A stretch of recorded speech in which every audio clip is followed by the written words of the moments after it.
Oh, the enemies are tonight. Welcome to 5280 Sports.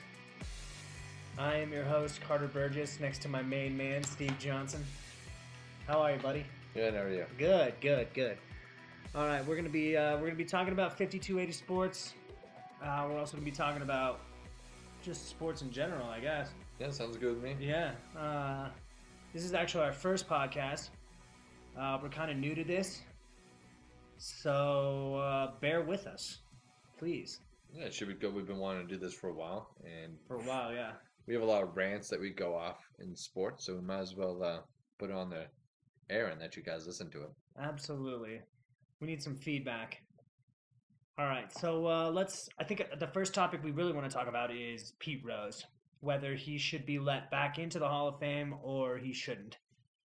I don't know about you, Steve. I'm pretty confident in the fact that I don't want him back at all. He may be the best player to ever play the game, but he's just a lying, conniving, just a douchebag all around. No, you don't think so? No, I get the expulsion from baseball. It's a lifetime ban. He signed up for it. He knew what he did was wrong. I'm not saying that. I'm not saying he doesn't deserve it or anything like that. Right. It's been 25 years. I think baseball is so hypocritical when it comes to this issue. I will agree with that. Totally. I think that we have had the PED scandal that has pretty much gone on from mid-90s to early 2000s. We've had records fall, mainly the home run record, which is a cherished record, fall to Barry Bonds, who I know he has no failed drug test. I get it. Same with Alex Rodriguez. You can look at Ryan Braun. Technically, he has no failed drug test. I get it that a lot of these records are fallen and we don't have proof of any cheating, but I think it's pretty evident. I think you open your eyes and you notice, hey, something fishy's going on here. Yeah, exactly. I just feel like baseball, it's a sport. It's a game. I get it's a business. Like, they're in the business of baseball, but it's still a kid's game.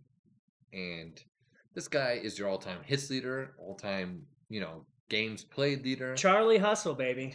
Yeah, you broke a guy's shoulder in the All-Star game at a home plate. This guy plays baseball 100%. He's the only player to play 500 games at 5 different positions, which definitely unheard of nowadays. Everybody can barely go 162 games without, getting some sort of soreness or quad injury or something. Yeah, someone sneezes and they pull something. Yeah, exactly. Athletes today are just a bunch of pussies. They're all in it for the money, unfortunately. But unfortunately, we live in a time where everybody expects second chances, and we give it. We give it no matter what. Tiger Woods is a great example. Tiger Woods, I mean, come on. He would have done what any guy in his position would have done, but he was very remorseful, and everybody forgave him. Now, Michael Vick. Yeah, exactly. Michael Vick is a great example, yes. A terrible example would be Roger Clemens. He apologized for making quote-unquote mistakes, but he still denies ever taking steroids, which is, I guess if you never tested positive for it, you can say that, but still, it just makes you look like a scumbag. Yeah, I get Pete Rose, yes. Dude, Pete Rose has never publicly apologized for gambling. He admitted that he gambled in his book, but he's never admitted that he did it. He admitted that he did it when he got the punishment, but that was just simply to get it off the record so that no one could really look at it and see what was going on. So if, let's say he comes out, has like this Ryan Braun type moment where he calls the press, stands up in front of everyone and says, listen, this is what I did. I gambled as a player. I gambled as a coach or as a manager. I bet on my team to win, lose. just came out, spilled everything. Should baseball let him back in then? I don't know. I don't think so. I think it would be a big step for me, but no. This is a guy that went to jail for filing false tax returns. I mean, he's never been truthful about it to begin with. The guy's a scumbag. He really is. He may be the greatest baseball player of all time, but he's a scumbag. Drew is out on the baseball player of all time. Yeah, dude. Ty Cobb, huge asshole, but one of the greatest baseball players of all time. Yeah, that's just how he is. That's just some people. But when you gamble on baseball and you break one of their biggest rules, no. Well, especially the rule that after the 1919 Black Sox scandal, I think, yeah, it's a huge rule. That scandal almost brought down baseball. So I get it. I get that Pete Rose should not be allowed back in. I just think, can we give it another look? Can we think about it a little more? That's all. Definitely. I mean, listen to this. Okay, so here's some splits for Pete Rose's career. All right, he had a .303 batting average, .335 on base percentage, and a .409 slugging percentage. And that was at a time where pitchers ruled the game. Nobody could hit. Now, if you throw that into Baseball Reference, they have this great tool where you can neutralize a player's numbers so you can see what it would be like in an average hitting environment. Rose's neutralized numbers are .312 batting average, .385 on base, and .420 slugging. That sounds a whole lot better. Derek Jeter's career numbers, .312 batting, .381 on base, and .446 slugging. Now, Jeter did not play in an average hitting environment. He played most of his career when offense was completely out of control during the whole steroid scandal and stuff like that. Pitchers were on it too. Now, if you calculated Rose's averages during the time that Jeter played, Rose would have hit .324 with a .398 on base and a .436 slugging percentage. So yeah, he would have been okay, but he wouldn't have been as good as he was at the time. No. He still wouldn't have been better than Derek Jeter. And Derek Jeter right now is considered one of the best. One of the greatest Yankees of all time, yeah. Yeah. Yeah, we know you have a love affair. Yes, I do love the Yankees. A strong love affair. Yeah. I don't know. I mean, he's one of the greatest baseball players of all time. He is. He has a record that will never be broken, because when's the last time anybody played 24 years? It's been a while. They don't do that anymore. Yeah, they don't do that anymore. Pitchers can barely play back-to-back games, let alone anything. But I don't know. I stand by my. Right. I stand by. I get it. I think just lately it's been 25 years. I think it's coming up. I think a lot of people are talking about it. Yeah. I get it. I get Pete Rose. Yes, broke the rules. Should be, should take the consequences. I feel maybe we should look at it a little differently. Maybe we should forgive. We don't have to forget about it. We don't have to be like, oh, everything's fine. But he's a Hall of Fame player. Let's maybe give him his due. But you know who's not a Hall of Fame player, or at least owners, are the Monforts. Dude, don't get me started on the Monforts. Trust in the organization. Trust in it. How long have you heard that? No. When did they buy it? I don't know. When did they buy the team? Look that up. Look when they bought the team up. No, the Monforts are an embarrassment to baseball. They care more about money than they do about winning, and they don't even make the money that they want to make. For God's sakes, so angry. I just can't think right now. Well, the Rockies are last place in baseball right now. Not doing quite well, especially when almost it was Charlie Mumford. I don't remember who came out with this quote earlier in the year around spring training time, but one of the owners, Mumford, said he thinks we can win 95 games. Win 95 games. I think we are probably going to lose 95 games, So he maybe had it backwards. I hope we have. When's the last time we lost 100 games? I don't think we've lost I 100 games as a Rockies I organization. know. I think that's going to take. That's going to be the turning point for the Rockies. I think is if once we lose 100 games, people are going to start caring more. Because now people don't care. People don't care. Like diehard Rockies fans, like you and I, and most of the Colorado public, they care. They don't like Charlie Monfort, but nothing's going to happen. People are still going to go to the games because it's something to do on a Sunday. Colorado is an activity state. So if you're out and about, you're going to go to a Rockies game on a Sunday, have a couple beers, and, contribute to the Monforts. Bank accounts is Yeah, what you're doing. exactly. Yeah,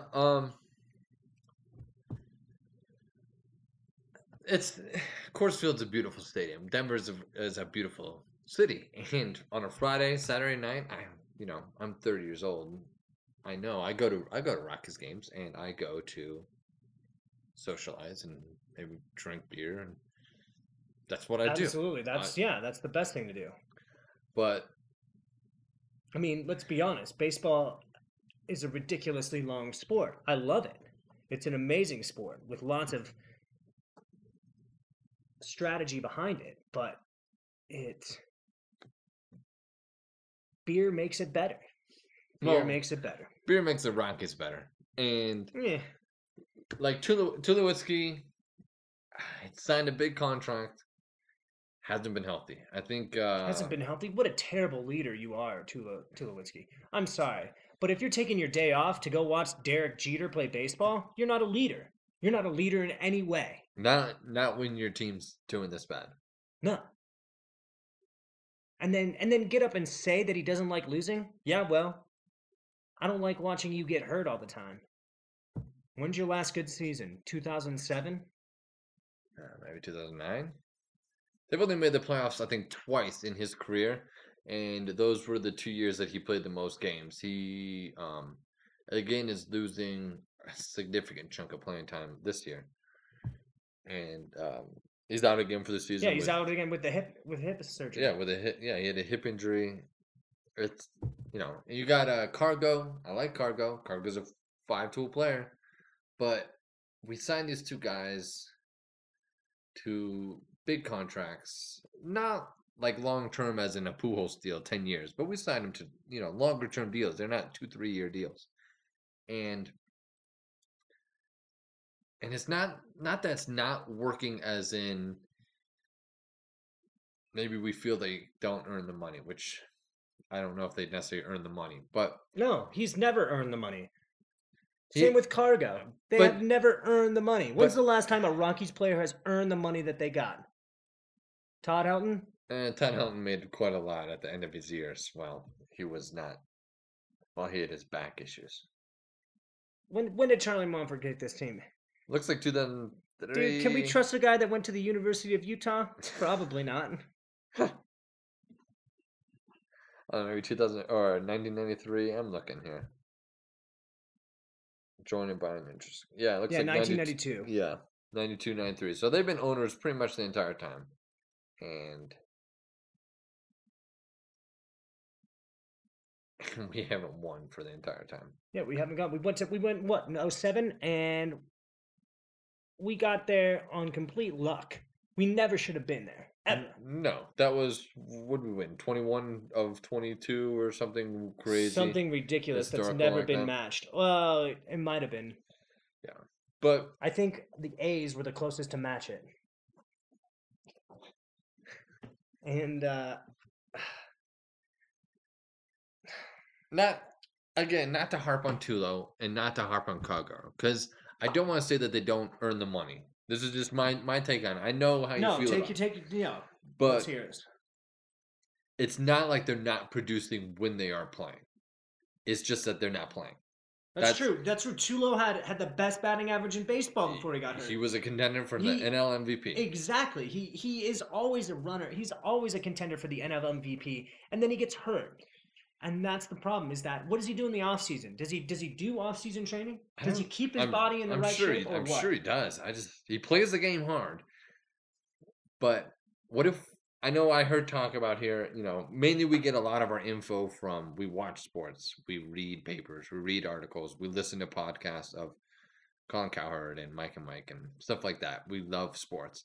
And that's where we get a lot of our info because we don't have inside track. But I was listening to something on 104 Through the Fan, and they were talking about move him to first base. He can't stay healthy at shortstop. Move him to first base. Do you think that's something we should do? Is that something that we should give a possibility to? Because he's when he plays, he's a good shortstop, or even you could say great shortstop. He has the ability to get to balls and make throws. With Arenado and Cargo in left field and Tulo at short, that whole left side of our defense is stellar. Is that something that you should move? No, I don't think so. I think right now we have Morneau, and I think he's a fantastic first baseman. He came out this year for his first year as a Rocky and just crushed it. Like, I was not expecting him to ever do as well as he did, but he did. He did very well. And right now, no. The shortstop position is pretty much the captain of the baseball team. They are the one that needs to be out there every day, showing what everybody needs to do and just being a leader. And Tulo is not a leader, but I don't think changing his position is going to change that. I mean, no, it may not change his leadership, but he's at least on the field being healthy, where most of his injuries are coming. Well, not all of them are fielding issues, but he's got. If you can keep him healthy without having to do something on the field, is that worth switching to first base? I'm not saying Morneau's not good. I like Morneau. I was not a Twins fan. I didn't really care about Morneau, but he has played great, and it's amazing for someone who's him older. And Kadire. Kadire's been hurt all year. He's fallen the same thing. We gave him that contract. What was it, 2-year contract or something like that for a lot of money? Dude, last year he last year was a great year, and no, then we re-signed him. Even this year, he's played well. This year, He's even been when hurt he played, for a lot of it. Yeah, but that's what happens when you come to Colorado. That's true. It seems it really is. It really seems like you have one good year, and then after that, you're probably going to get hurt. Yeah. How about our pitching? Our pitching, we got some prospects down in the minors. Dude, we need to stop getting people like Brad Anderson. Is what we need to do. We gave up Jason Hamill for Brad Anderson. That was just terrible. I worry about the long term. Not that Colorado's going anywhere, because they're not. They have Coors Field. They built this beautiful upper deck bar, gorgeous. Colorado baseball is not going anywhere. But the fans, when it comes to diehard fans of baseball, I think will leave, and it will turn into a quarter-filled stadium joke of a baseball team. That's what Rockies are, and the Denver Outlaws just won a championship. Rapids have won a championship. We had the Colorado Crush here, won a championship. Avs are a championship contending hockey team now, and the Denver Broncos are a Super Bowl contending championship team. Denver likes winning sports teams.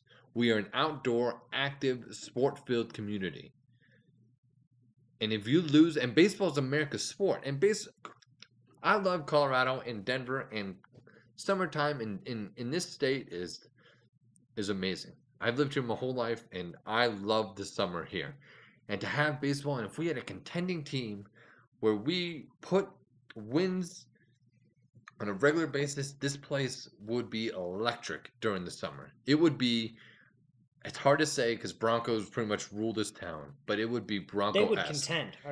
They would contend. I remember in 2007 when we went to the World Series, and we literally, like, the Broncos weren't even that good in 2007, but we still were contending. The Broncos were still a little bit ahead, but it's always been a football town. But even then, we had two teams that were just that were at the tops of Denver at that time, and it was nice to see. This would be a football town in the winter and a baseball town in the summer.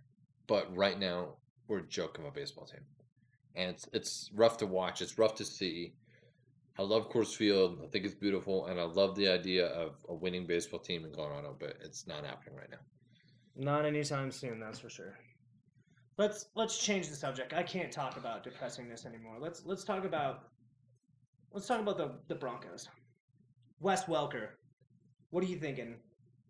Are you thinking he's gonna retire? No, no. Should he? Maybe. If he cares about his health, he probably should. Yeah, we've seen through the years that concussions are a long-term debilitating issue, if you injury, whatever you want to call it. But it causes long-term effects. I think it was Steve Young. I can't quite remember the player, but I want to say it was Steve Young. It was a quarterback, and he says that he can't drive. He would get lost driving to the stadium because he can't remember because of concussions. And how crazy is that? It's like working at your office for 10, 15 years, however long that you work at your office, and all of a sudden one day you don't remember how to get there because you've been hitting your head too much. And for three concussions in 2 years is not looking good. Just not remembering anything. I mean, not even remember where you go to work. It's like having early onset Alzheimer's. It's horrible. And along with the mental wane of it with suicide and is it worth it? Is it worth it? I mean, I don't know. I think that most NFL players, they should be saving their money and they should be ready for the when they're done with football. I mean, that money doesn't last forever. You have a small window. I think you have a very small window. I'd say from 22 to maybe 30. Yeah, the average player, or at least I know running back was like 3 years, but I don't know what the average career in the NFL is. But look at Terrell. What did Terrell Davis came in 96? 95, I think. 95, and it was out by 90. No, 2000. 2000, yeah. He played in that Super Bowl, and the next year he got hurt. But he had a few hang-on years that he hung around, but was never the same player. No, he was never the same player, ever. But yeah, there's I think players need to be prepared. And Wes Welker came out with a statement saying he's not retiring. That's not crossed his mind. He's ready to play. But do you think it's mostly because he's part of the team still, and the team is making him say, "Hey, you can't say that you're going to retire because it's going to cause a huge media. That would cause a huge media thing." It would, and I think it would look different to the NFL too, with the whole sensitive issue with concussions. But I don't think that it's team related. He lives, breathes, eats football. Like Peyton Manning and Wes Welker, all they know, all they care about is football, and you have to surgically remove the football jersey, the helmet, the pads from Wes Welker to get him off that field. I don't think anything's going to keep him away. And but I think you could say that about most players. I think so. I mean, you put your entire life into this. You live and breathe it for. Since you're 10 years old at the oldest, maybe exactly. Younger? Yeah, I don't even know when they start tackle. I want to say 10. I never played tackle when I was little. I played in high school, but I don't know. I know that you probably can play it down to 6 years old, 7 years old. Well, I want to say that my girlfriend's nephew is 9 or 10, and he's just about to start playing tackle football. But for that, they would only make him play flag football.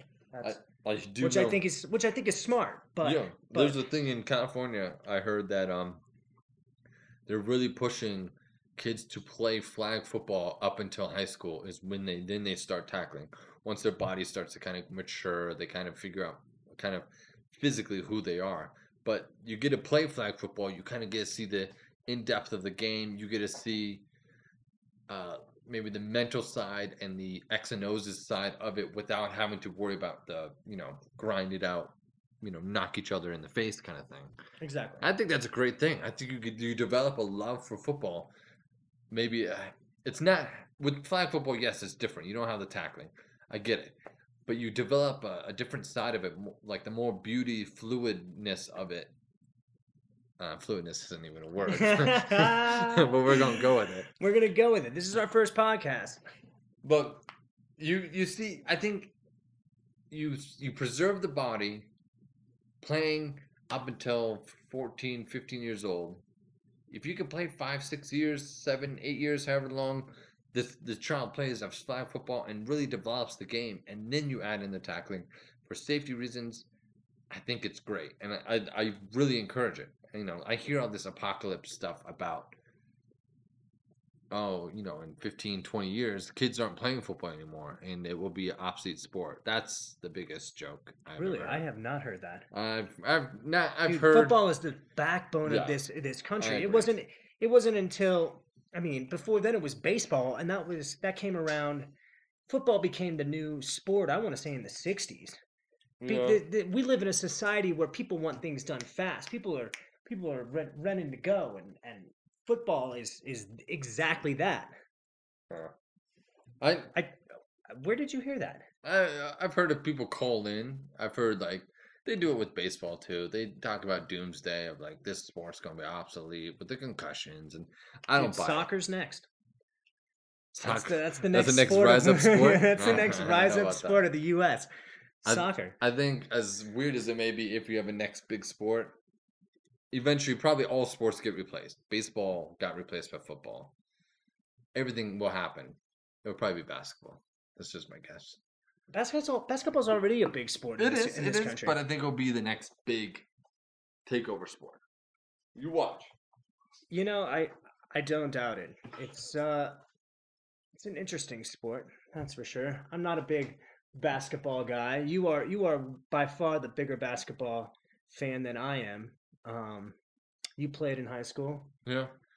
But I think the marketability of faces, that's what people want to see, is now it's not just a sport. It's LeBron James is not a basketball player. LeBron James is a business. He's an icon.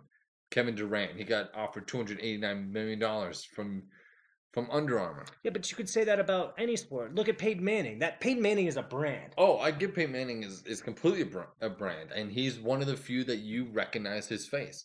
But you could probably have, I don't know, Demaryius Thomas. I feel like I would recognize Demaryius Thomas. I've seen him enough where I know what he looks like. But if you walked in with 8 other people that look similar, I don't know if I would tell you I could pick them up. But That's Michael true. I know Jordan, names. I don't really know faces. and I think basketball, you have that. Basketball, you're in a tank top and shorts. You can see the brand. I think that helps. Yeah, I can see that. But we got Bronco season coming up. We got just finished the third preseason. Prater missed a field goal. Looked a little shaky. He's looked a little shaky pretty much all preseason. And that is because he's been drinking. Yeah. This is coming from a guy who picked up a stripper at Shotgun Willie's, crashed into a car, then proceeded to drive away like nothing was wrong. And now he's getting in trouble again for drinking. Listen, he is by far the best kicker in the game. But is it worth it? Is it worth having him around to deal with all of that? Yeah, that's worth it. It's 4 games. Is it? Yeah. I don't know. I don't know if it is. For 4 games. Kickers are a dime a dozen. Not Prater, though. Prater kicking in Denver. Dude, Gostkowski kicked a 60-yarder in preseason. But you could arguably say Gostkowski is a top 5 kicker. Of course he is. So, but there are other kickers out there that are top 5 that you don't have to deal with this. And you're right. And I'm telling you, kickers are a dime a dozen. Prater right now is the best kicker in football.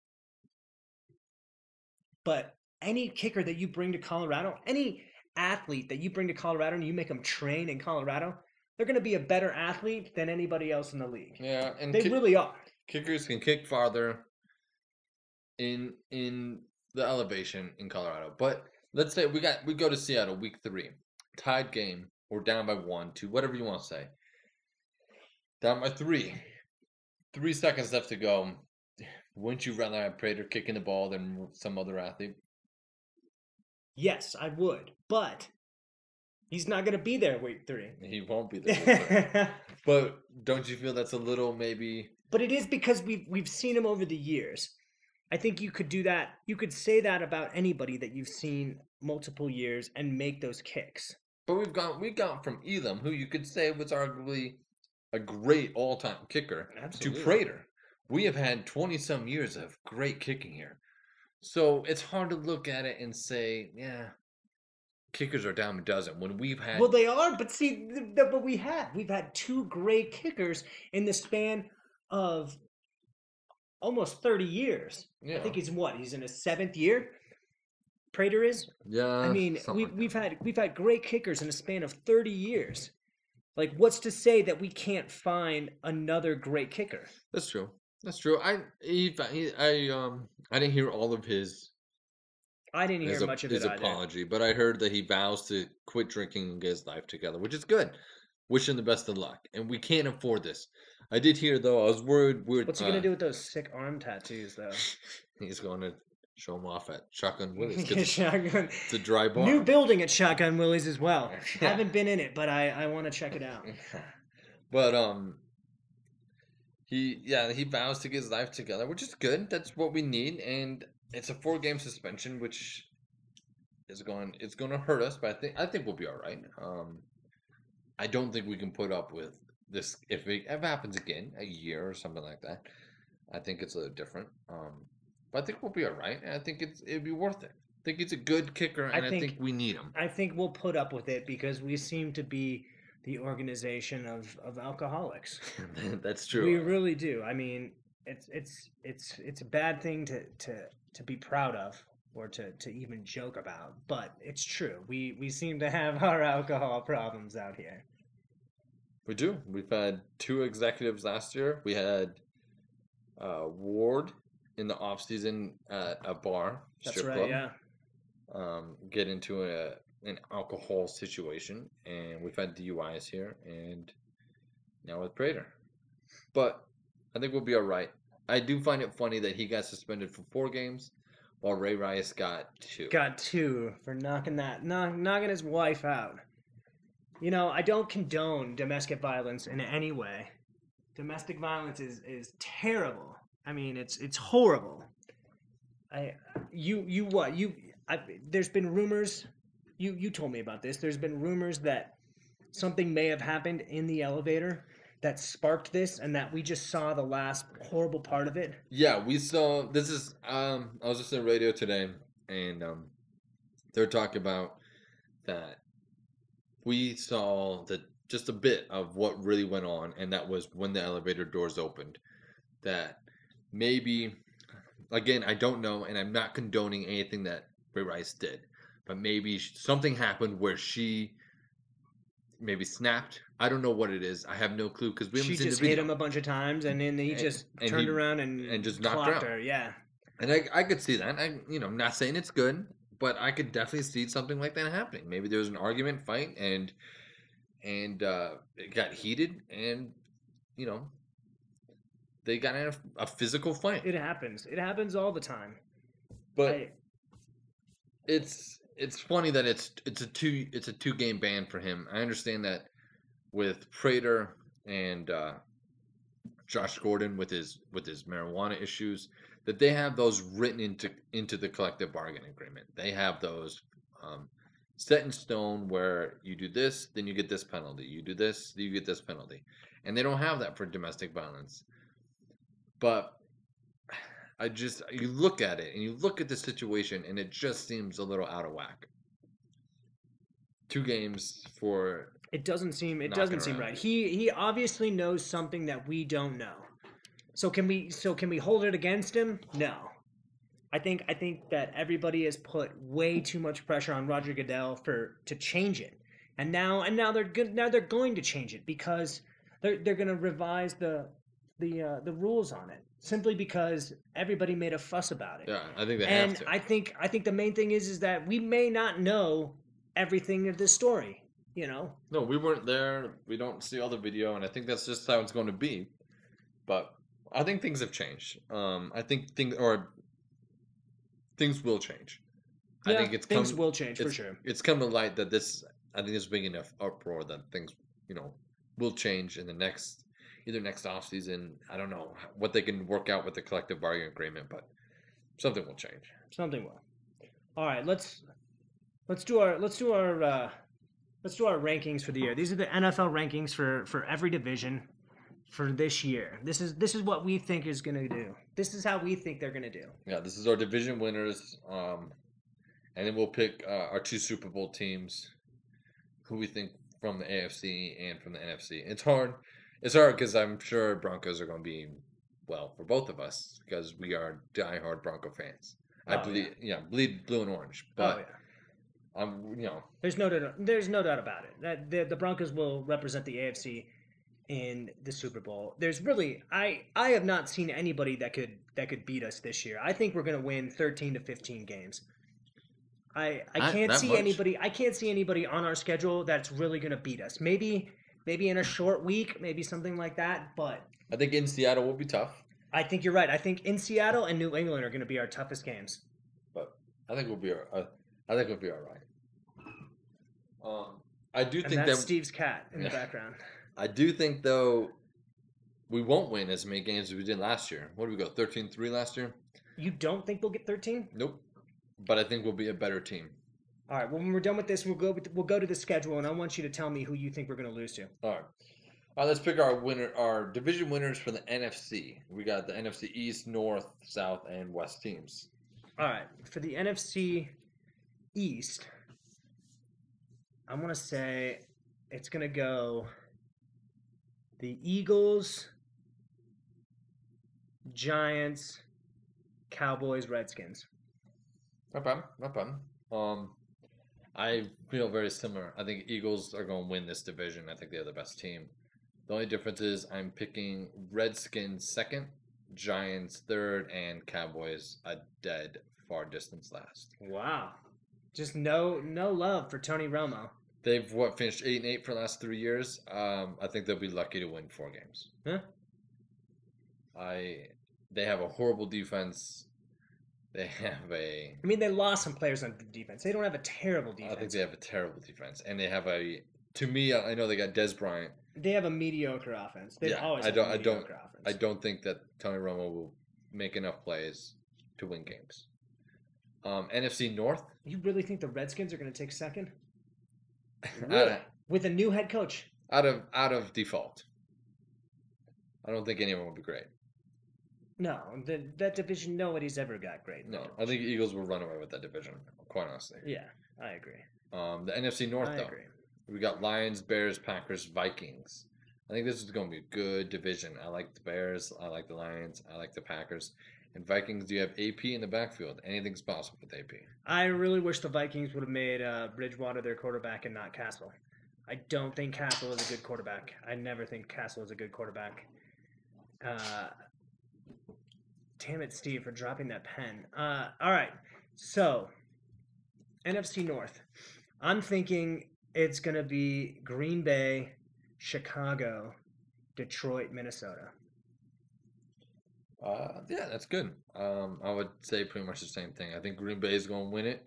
Chicago will be in second. I think Chicago will get a wild card position. I do. I think they'll make the playoffs. They will. They will be good. I despise Jay Cutler. I think he's a whiny little girl. He will never win league MVP. Yeah, he won't win. But they have a good team. They have a very good team, and they're well coached. Mark Trestman is a great coach. Yeah, and he's got some receivers on the outside. He's got good tight end. He's got some two running backs who can play. Exactly. But I think Green Bay will win the division. Chicago second. Lions are one of those teams that you don't know. They have talent, but they don't put it together. They have a new coach in Jim Caldwell, don't they? No, I want to say yes. I don't know who the new coach is, but I know they have a new coach. I want to say Jim Caldwell. I wasn't a big fan of Jim Caldwell coaching in Indianapolis, but we'll see how he does in Detroit. Yeah, and Minnesota, I know I like the AP, but I don't think they have enough players around them to. No, they don't. They have no wide receiving core. Yeah, and they lost Jared Allen, so they really don't have a defense. No. They'll struggle. Or at least a leader on the defense. They may have playmakers, but they do not have a leader on the defensive side. Yeah, they'll struggle. But the NFC South, I think this is. This is your pick. This is the one that he's been raving about this all week. He thinks New Orleans is the team to beat. Is the team to beat. I think they will win this division. I do. I think it'll go New Orleans, Atlanta, Carolina, Tampa Bay. Although I think Tampa Bay is going to be better than everybody expects.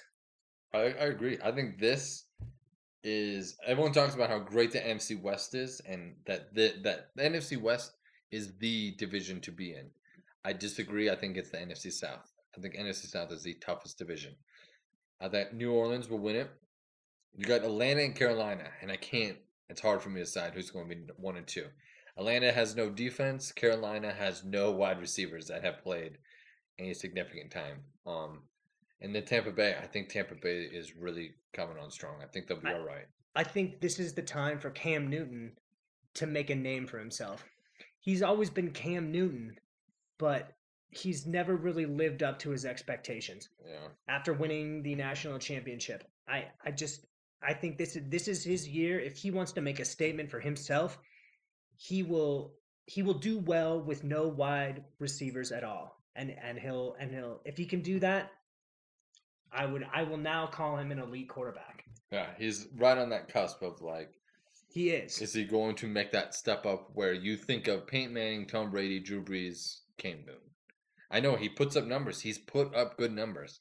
But and they won last year, but he has no Steve Smith's gone in Baltimore, and yeah, it's gonna be hard for him. Yeah, it's gonna be off of him being able to tell where everybody is. And now that he has a hairline fracture, rib, hurt his ribs. Yeah, it'll be interesting to see how he does.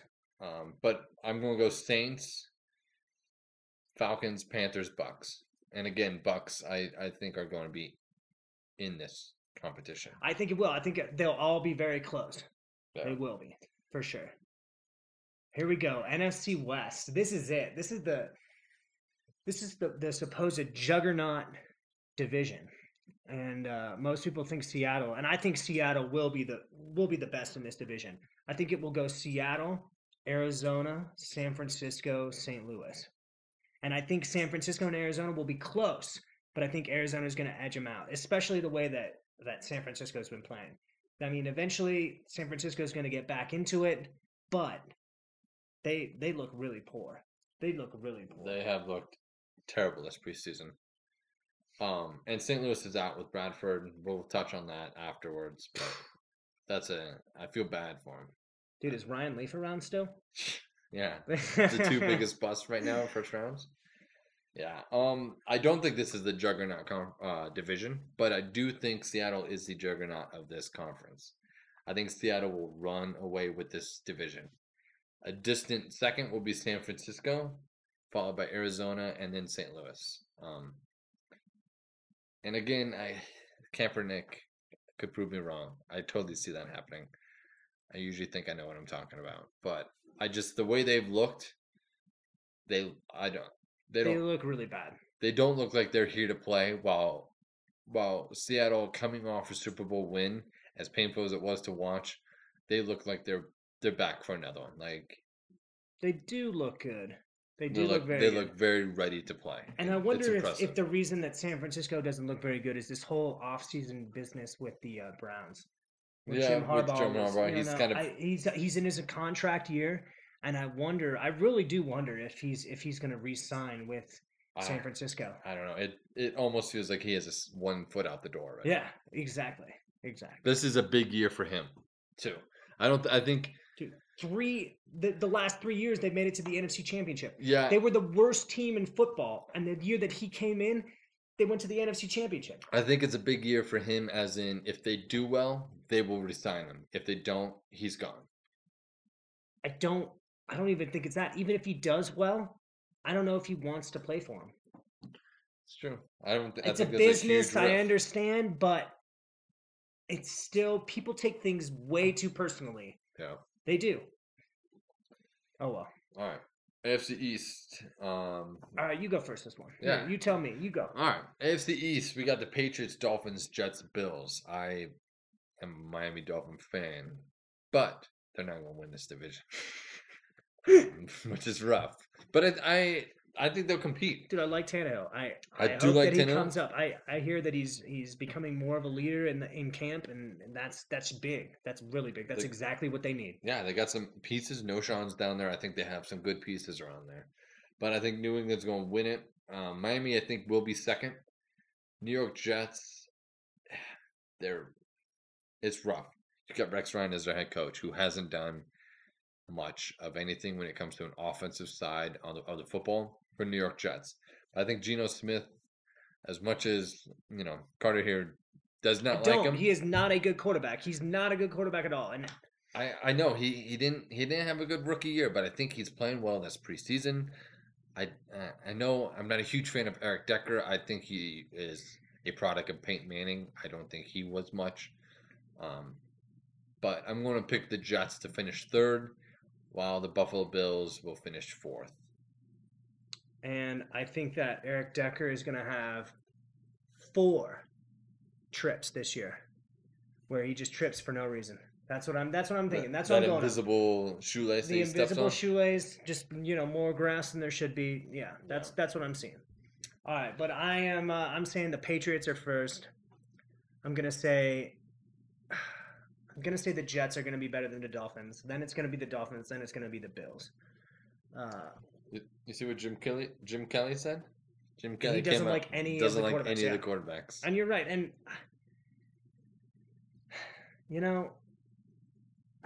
I don't know. I don't know. Yeah, I think they're number 2 behind Oakland as least desirable teams to play for. Yeah. They've struggled a lot when it comes to personnel turnover.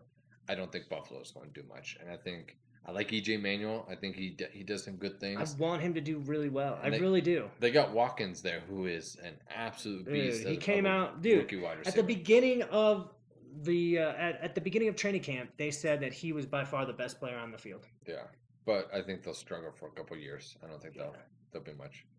AFC North, you got the Bengals, Steelers, Ravens, Browns. Johnny Football with the Browns. Dude, Johnny Clipboard. Yeah, What's up, Johnny Clipboard?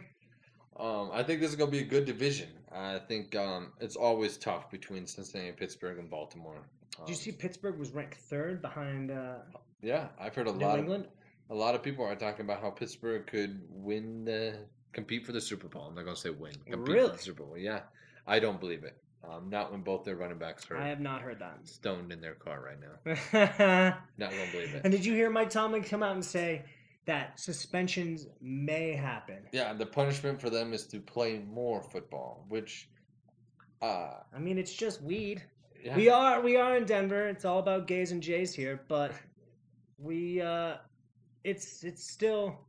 You should know when to do that and when not to do that, and that is not the time to be doing that. No, but I'm not picking Pittsburgh. I don't think they'll do as well. I think Cincinnati will win this division. I think they have a better defense.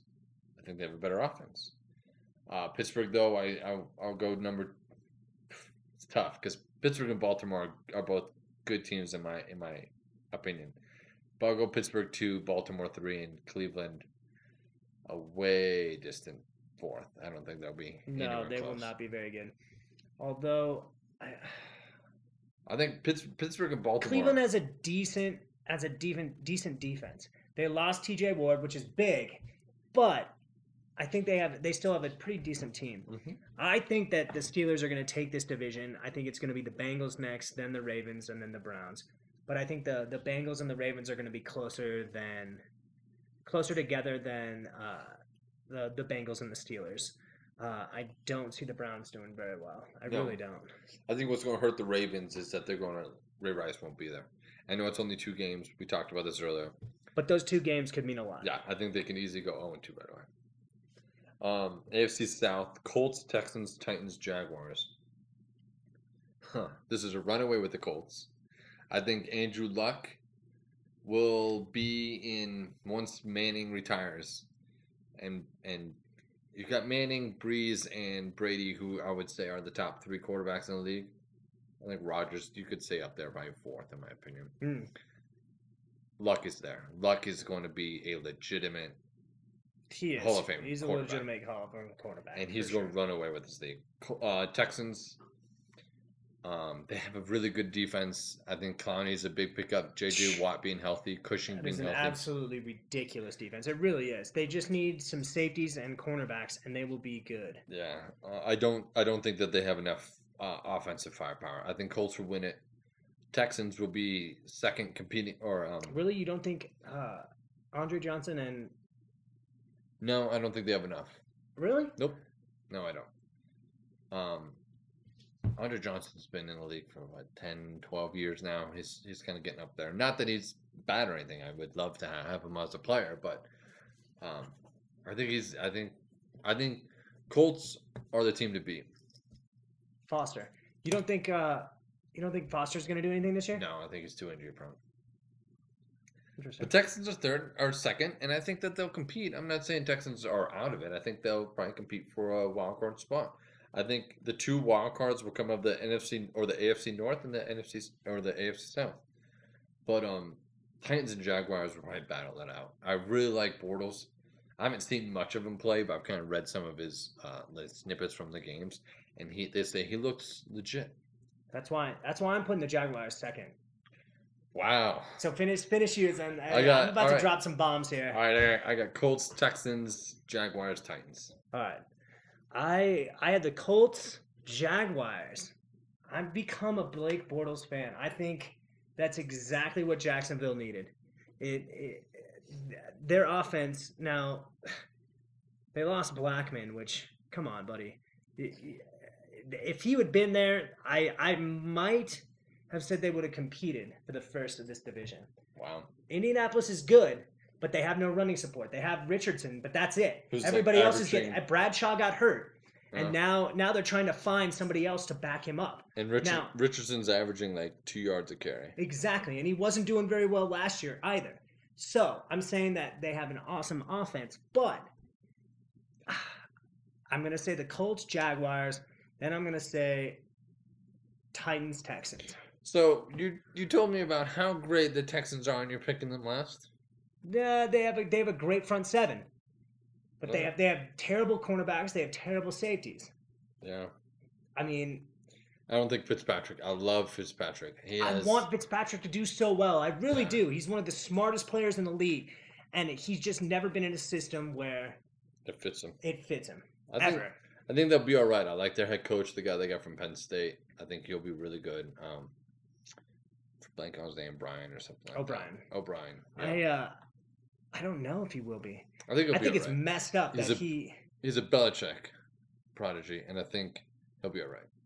I think he'll do well. I think it was messed up that he coached Penn State for 1 year, got all those players to come and be like, yeah, we'll be in a bowl in just 2 or 3 years. Like just wait it out. And now he's like, peace. Yeah. That's college coaches though. You're right. That's coaching in general. Now all right, here we go. AFC West. AFC West, baby. All right, at least my pick. You probably know everyone's pick. Denver Broncos. I think it's fairly obvious that they will run away with this division. Again, I don't think they'll have the best record compared to last year, but I think they'll be a better team. Kansas City, I'm going second. I like Kansas City. Love me some Alex Smith. I think I've liked him since day one. I love me some Andy Reid. Yeah, he has changed the culture in Kansas City, but I think they'll drop off. I really think they will. They won't go on that tear that they did when they ran, head to head with the Broncos. I think Kansas City will drop off, but they'll still be a second. I think they'll be competing actually with Oakland. I think I like Schaub. I like some of the moves they made on defense in Oakland, and I am excited for kind of get that rivalry back with Oakland. I think it would be good if Oakland can compete compared, with Denver. I wish they did. I wish it was like the old days. Although I kind of wish that they would just move to either San Antonio or LA. Just move to LA. LA needs a team. Let's move to LA. Build a fancy brand new stadium out there. And then San Diego finished last. They're always one that. You think Oakland's going to be ahead of San Diego? I do. San Diego's one that can come out and win 14 in a row, or they can lose 14 in a row. I never know with San Diego, but I don't think they'll win 14 in a row. I think they're closer to the 0 and 14. But yeah, that's my picks there. I'm kind of with you on that one. I think Denver Broncos will definitely take this division. I think Kansas City will be next. I do think San Diego will be third and Oakland will be fourth. I don't like Dennis Allen. He is an absolutely terrible coach. I don't know how he ever got the job, but he is not a good head coach in any way. No, I agree. I think this is a make or break year for Dennis Allen. I think if they don't do much, he'll be out of a job. Yeah. But I think they got some pieces there that I think will be all right. I think they're improving, I should say. Oh, Super Bowl contenders. We got the NFC and the AFC. Who's representing your conferences? Okay. I'm gonna say in the NFC Championship, I think it's gonna be New England and Denver again. And I want us to have home. We'll have home field advantage. All right. I think if we have home field advantage, we'll win. If we don't, we'll lose. All right. I'm on board with that. I agree 50% with Carter. I got Denver and I got Indianapolis. Oh my God. Mark that right now. Let's write this down. It's on tape. It's on tape now. Mark it. When it comes to late December, early January, I actually don't know when the actual games are. But when it comes to the AFC Championship game, it will be Denver hosting the Indianapolis Colts. Okay. And NFC, you know my pick. I've talked to you weeks about this pick. You need to explain this pick here. It's going to be New Orleans hosting Seattle, and New Orleans will win. I think it'll be New Orleans and Seattle, but Seattle will be hosting New Orleans, and Seattle will win. Wow, that sounds like a bet right there. I think. See, that's what I think. You know what? I take that back. Nope. You know what I think? I think it's going to be Green Bay and Seattle. In Green Bay, and Seattle's going to win. Wow. You think Green Bay's going to be that good? Yeah. All right. So you got Seattle winning it and Denver and New England. Mm-hmm. No, who you got winning it? Who do you think I have winning it, Steve? Denver, all right. So you got Seattle and Denver, a rematch of last year's Super Bowl. I do. I have a rematch of last year's Super Bowl. All right. I got Denver winning it over Indianapolis, and I got New Orleans beating Seattle. I think it will be New Orleans, Denver Super Bowl. I like it, man. And you know, I think that's a good ending for our first podcast. I'm impressed, man. Way to go. I like the way it went. All right. We'll have more of these. Yeah, we will definitely have one once a week for sure. Please tune in again. I am Carter Burgess. This is Steve Johnson, and we're signing off and saying, go Broncos.